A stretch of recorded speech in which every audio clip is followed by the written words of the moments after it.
for pronouncing my name right. I silence my cell phone here. That'll be the right thing to do. Wow, I've never actually had a bench before. So glad I could make it for this. And let's see, is this actually going to work? Yes! All right. So, just to clarify, I met Steve Jobs in the first couple weeks of college in 1972. We were freshmen at Reed College, and we had a great friendship for many years. And I was the first person who was hired. So Apple started as a partnership with Steve Jobs, Steve Wozniak, and Ron Wayne. Ron Wayne was the third founder.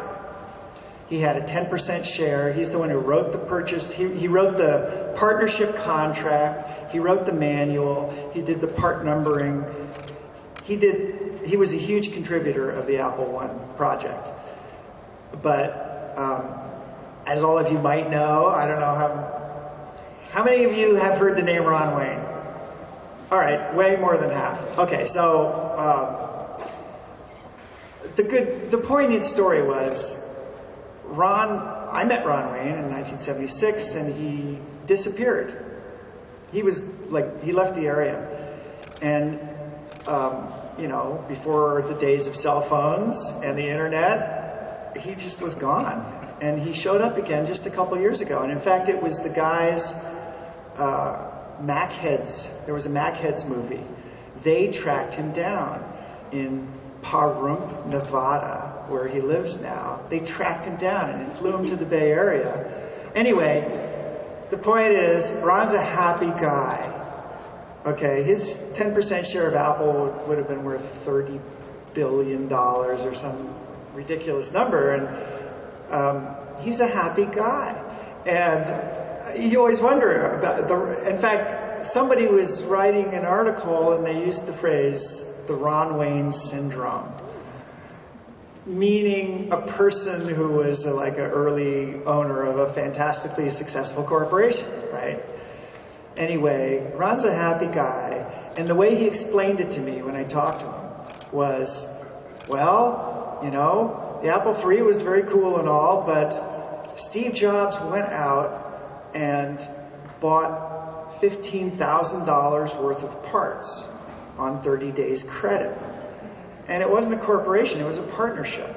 So Ron was liable for that $15,000. And Jobs and Woz had no assets. Ron was a homeowner paying a mortgage. And he had already started companies that failed. And he just freaked out and thought, I have to get out from under this because I could lose my house, which I can appreciate. I thought that was a perfectly good explanation. I'm in the same position with the big real estate project right now. And so anyway, back to the original subject here. Apple was 3 partners. I was the first person hired, $3 an hour, to plug chips into the Apple I. So in that sense, I was the first employee. Now, in another sense, I was the 4th person after Woz, Jobs, and Ron Wayne. So I could say I was the 4th person at Apple. And then I left Apple to go back to Columbia and finish my undergraduate degree. And so then when Apple Incorporated, the week I graduated from Columbia, I came back to Cupertino, and then I became employee number 12. So I'm either employee number 1, 4, or 12, just to clarify that. Now, full disclosure, when I showed up in 1976, Steve's sister, Patty, was plugging chips into the Apple I. I don't even think she was getting paid. She was watching The Gong Show on television at the time. I kid you not. I walked in the door and Steve goes, "Well, there's production," and it's like the coffee table. It's the coffee table. Patty is sitting on the couch watching the television and like plugging chips in. And I thought, okay, that's not really, I mean, I can help here. So that was actually before the garage. That was so Apple actually started in Patty's bedroom. Patty had moved out of the house. And when I showed up in June of '76, it was on the coffee table in the living room. And right about then, Steve's father was setting up the bench in the garage. So then we moved it to the garage. Anyway, so that clears up my employee number, hopefully. Let's see. I only have 45 minutes. There's a lot I could cover. I have about 40 slides, of which none of them, you've seen them all before. There's no slides here that are particularly meaningful. This one, I never had seen before. This one came up in some recent years. This is in Patty's bedroom. This was before I arrived. This is Patty's bedroom with the very, very first batch of Apple Ones ready to ship to the Byte store.